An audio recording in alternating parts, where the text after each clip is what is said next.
ஹோம்மேடா வீட்டுல செய்யற சோடாவை குடிச்சிட்டு அதனுடைய மூடிய விளையாட்டு பொருளா யூஸ் பண்ணா கடைசி தலைமுறை 90s கிட்ஸ் எங்க தலைமுறையா தான் இருக்கும். பார்க்க பக்குவமா தட்டினாதான் அந்த ரவுண்ட் ஷேப்பே வரும். கொஞ்சம் எடா கூடமா தட்டினா கூட மடிஞ்சுக்கும். அப்புறம் அந்த கார்க்கே வேஸ்டா போயிடும்.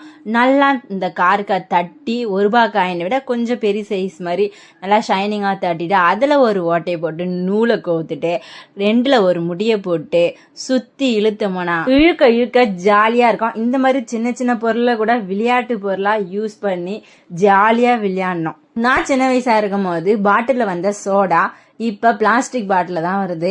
இந்த மாதிரி மூடலாம் இப்ப எங்க கிடைக்க போகுது. இந்த மாதிரி விளையாட்டெல்லாம் பசங்க மறந்தே போயிட்டாங்க.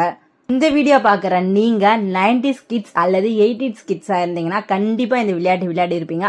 உங்களுக்கு ஞாபகம் இருந்தா எங்க வீடியோவுக்கு எல்லோ கலர் ஆர்ட் கொடுங்க.